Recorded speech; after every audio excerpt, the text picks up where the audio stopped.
श्री साईं सुमिरन ट्रस्ट सहर्ष आमंत्रित करता है। श्री साईं ज्ञानेश्वरी। ओम साई राम साईं भक्तों, मैं साईं दास राकेश जुनेजा आप सब लोग के सामने रूबरू हो रहा हूँ एक बार फिर से साईं की बातों को लेकर।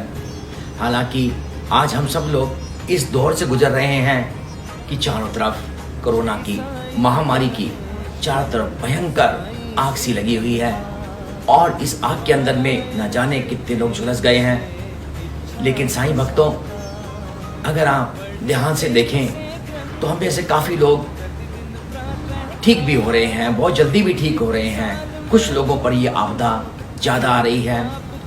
तो साईं भक्तों, फिर भी हमें निराश होने की ज़रूरत नहीं है। अगर हम डर गए, अगर हम भय में आ गए, तो आप जानते हैं कि हमारी इम्यूनिटी लो हो जाएगी, एंग्जाइटी और डिप्रेशन हो जाएगा। अतः हम लोगों को अपनी इम्यूनिटी बढ़ानी है और ये इम्यूनिटी बढ़ाने का सबसे अच्छा तरीका है कि हम चिंता ना करके चिंतन करें, साईं का चिंतन करें। मैं आपको एक बाबा की बड़ी ही अद्भुत कथा सुनाता हूँ। ये कोरोना काल की वजह से जो दुख व्याप्त हो रहे हैं, ये हमारे जीवन क्यों दुख आते हैं, ऐसा मैंने आपको पहले भी श्री साईं ज्ञानेश्वरी के माध्यम से बताया था। अब आपको बता रहा हूँ कि बाबा के समय में भी, जब बाबा यहाँ पर थे उस समय महामारी आई थी, हैजे की महामारी आई थी। किस प्रकार बाबा ने वहाँ पर ज्ञान दिया था, ये श्री साईं ज्ञानेश्वरी पूरी कथा है। ये कथा है श्री साईं कुलकर्णी और साईं बाबा की। एक दिन श्री साईं ने अप्पा कुलकर्णी को सहज भाव से कहा, आज हमारे गांव में चोर घुस गए हैं, इसे सत्य और निश्चित समझो। इन चोरों का अंदाज बिल्कुल ही निराला है।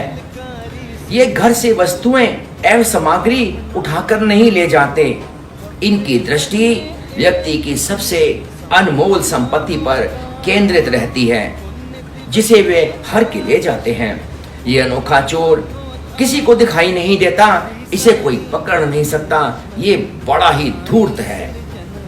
ये चोर सबसे पहले तुम्हारे घर में घुसेगा और तुझ पर सवार होगा। अतः तुम इसके आक्रमण करने से पहले ठीक प्रकार से सारा बंदोबस्त कर लो। उसी रात अप्पा कुलकर्णी को हैजा हो जाता है। उनका शरीर अचानक ठंडा पड़ने लगता है, धड़कन भी मंद पड़ गई, उनकी स्थिति काफी नाजुक हो गई। श्रीमती कुलकर्णी श्री साईं के पास दौड़ी दौड़ी आई। उनकी आंखों से झरझर आंसू बह रहे थे। उसने श्री साईं के चरण पकड़कर रोते हुए कहा, बाबा, मेरे पति की हालत खराब है, वे हैजा से मर रहे हैं। आप जल्दी से उदी का आशीर्वाद दे ताकि उनके प्राण बच सकें। हे महाराज, मेरे सौभाग्य की नाव समुद्र में ना डूबे, ऐसा आशीर्वाद दें। श्री साईं ने श्रीमती कुलकर्णी से कहा, तुम दुख ना करो, संसार में जिसने जन्म लिया है उसकी मृत्यु अवश्य होगी। एक ना एक दिन मृत्यु जरूर आएगी। मृत्यु और जन्म तो ईश्वर की व्यवस्था के अंतर्गत है। सभी को एक दिन यहाँ से जाना है। एक जन्म के अंत के बाद अन्य जन्म की शुरुआत होती है। अतः तू उदास क्यों होती है? तुम ज्ञान की आंखें खोल कर देखो। यहाँ ना तो किसी का जन्म होता है और ना ही यहाँ किसी की मृत्यु होती है। तुम भी इस नियम से मुक्त नहीं हो। यही नियम तुम्हारे साथ भी है, यही वास्तविकता है।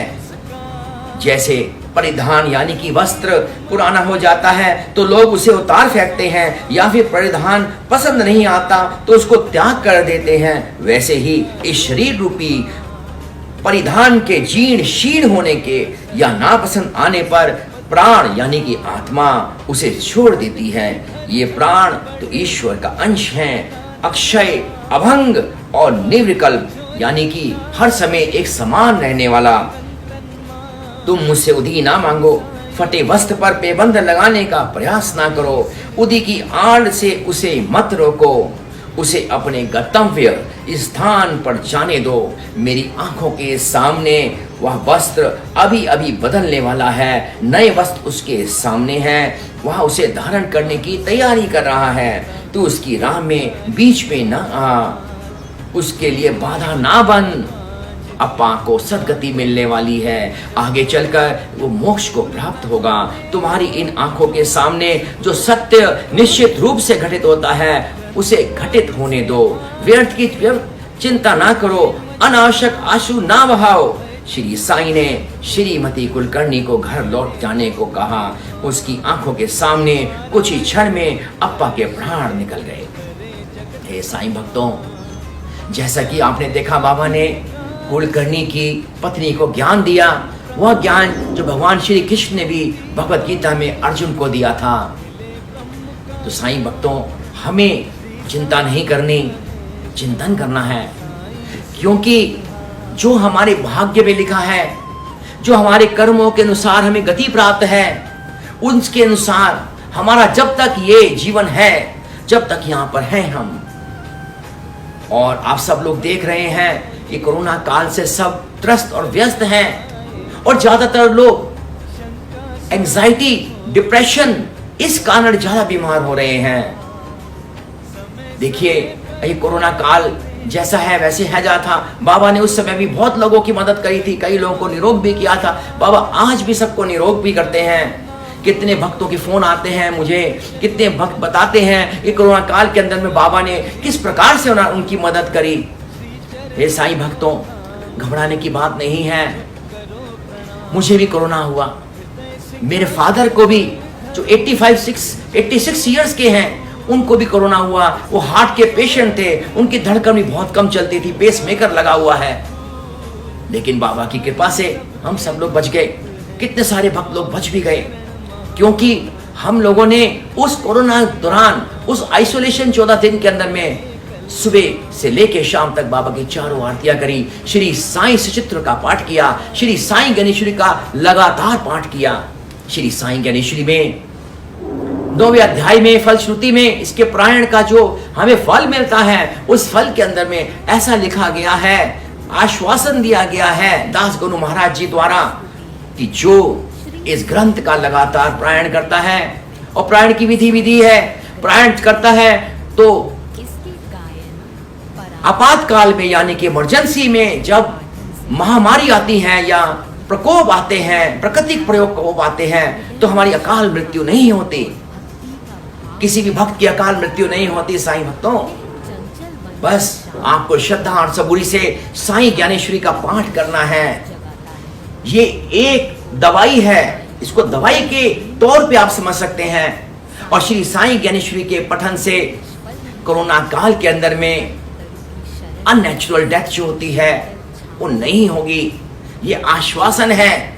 इसीलिए मैं बार बार आके आपको श्री साईं ज्ञानेश्वरी पढ़ने के लिए बार बार कहता हूं आपको।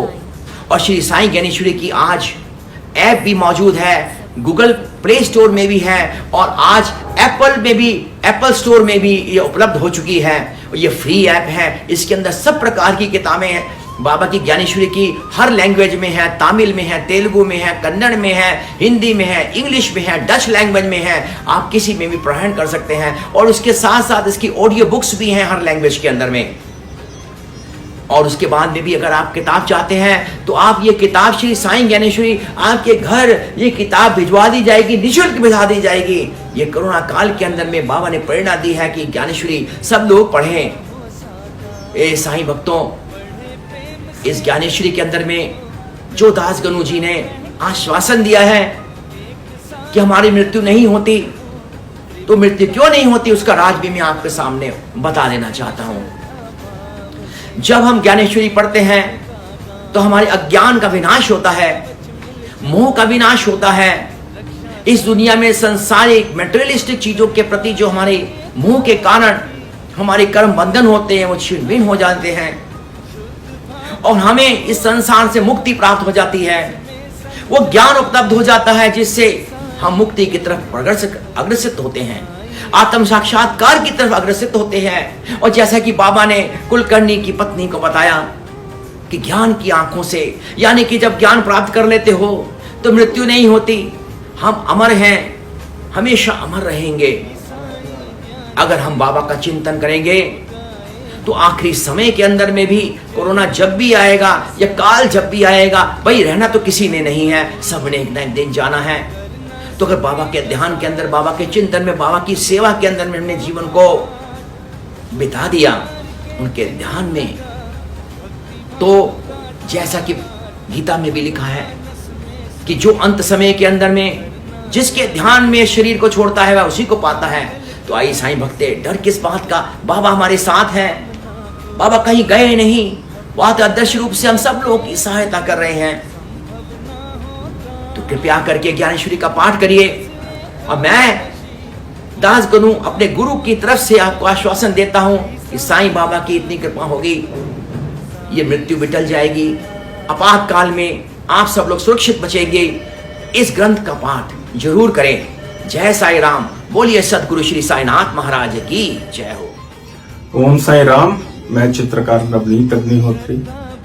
जैसे कि राकेश जुनेजा जी ने अभी आपको बताया कि साईं ज्ञानेश्वरी का पाठ करने से, साईं सचरित्र का पाठ करने से अकाल मृत्यु नहीं होती।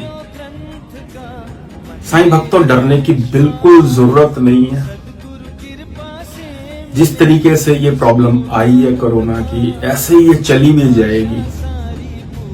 हर 100 साल में ऐसी विपदा आती है धरती के ऊपर, हमको सबको मिलके इससे लड़ना। सबसे जरूरी बात, हमें हौसला नहीं छोड़ना, हमें डरना नहीं है। साइंस से बड़ा, साइंस से ताकतवर कोई वायरस नहीं हो सकता। जब हम अपने अंदर ये बात बिठा लेंगे कि हमारे अंदर साईं का अंश है, हम साईं के बच्चे हैं, साईं की शक्ति हमारे अंदर है, और साईं का हम जाप करते रहेंगे साथ साथ, तो कोई भी वायरस हमारा कुछ नहीं बिगाड़ पाएगा। अगर अंदर होगा भी तो बाबा से लड़ के वो हार के निकल जाएगा। लोग निकल भी रहे हैं इस जाल में से, लेकिन जो डर रहे हैं वो फंस रहे हैं। तो मेरी आपसे हाथ जोड़ के गुजारिश, अपने विश्वास को ना टूटने दें। जो आपका बाबा के प्रति, अपने ईश्वर के प्रति, आप किसी भी देवी देवता को मानते हैं, जो आपका विश्वास है उसको टूटने ना दें। अपना हौसला बनाए रखें, और आपके साथ जो जुड़े हुए लोग हैं उनको भी आप हौसला दें कि घबराना नहीं है। कोई भी पावर, कोई भी शक्ति हमारे ईश्वर से बड़ी नहीं हो सकती है। जैसे राकेश जी ने अभी बताया कि साईं ज्ञानेश्वरी का पाठ करें, साईं सच्चरित्र का पाठ करें। ये विपदा के टाइम सब मिलके चलें, और हिंदुस्तान जहां पे 150 करोड़ की आबादी है, अगर हम सब लोग समझदारी से नहीं चलेंगे तो सिचुएशन आने वाले टाइम में और भी खराब हो सकती है। साईं भक्तों, तो मेरी आप सबसे गुजारिश कि हिम्मत ना छोड़ें। साईं से ऊपर कुछ नहीं है। जीवन और मरण ये सिर्फ ईश्वर के हाथ में है, और जो चीज है ही ईश्वर के हाथ, उसके लिए हम इतना ज्यादा चिंतित क्यों हो रहे हैं? ये जो मौत का भय है, ये जो डर है, ये सबसे बड़ा कारण है इस समय, जो इस समय इतना लोग इसके अंदर उलझते जा रहे हैं, फंसते जा रहे हैं। माना कि बहुत अपने चले गए इसके अंदर, बहुत से लोगों को बहुत परेशानी हुई है इसके अंदर। और मैं तो ये कहूंगा कि लगभग हर घर के अंदर आज कहीं ना कहीं कोई ना कोई ग्रसित है इस चीज से, लेकिन फिर भी हमने हिम्मत नहीं छोड़नी है। बाबा हर पल हमारे साथ है, और साथ ही साथ जो हमारा हर महीने का ऑनलाइन प्रोग्राम होता है, जो साईं ज्ञानेश्वरी भाग 3 अभी होना था अप्रैल के अंदर, रामनवमी के अवसर पर, जो लॉकडाउन की वजह से कैंसिल हो गया, उसके लिए आपके बहुत से मैसेजेस आ रहे हैं कि वो कब हम करेंगे। तो साईं भक्तों, उसके लिए आपको बहुत जल्द बताया जाएगा। जैसे लॉकडाउन ओपन होगा, वो लाइव पेंटिंग इवेंट जो पेंडिंग छूट गया, जो हमने पोस्टपोन किया था, वो जल्दी उसकी डेट भी आपको बताई जाएगी। राकेश जी और मैम खुद हम अनाउंस करेंगे कि वो कब होने जा रहा है।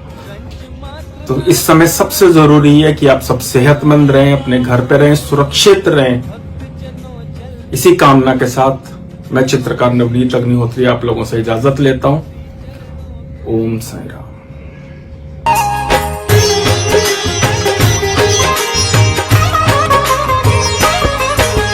श्री साई ज्ञानेश्वरी साई सिरजनहार, पारायण कर प्रेम से इच्छा हो साकार। पढ़े प्रेम से ग्रंथ को प्रतिदिन प्रातः काल।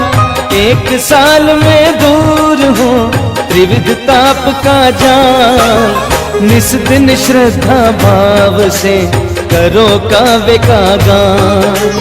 दिव्य कवच मिल जाएगा रक्षा का वरदान।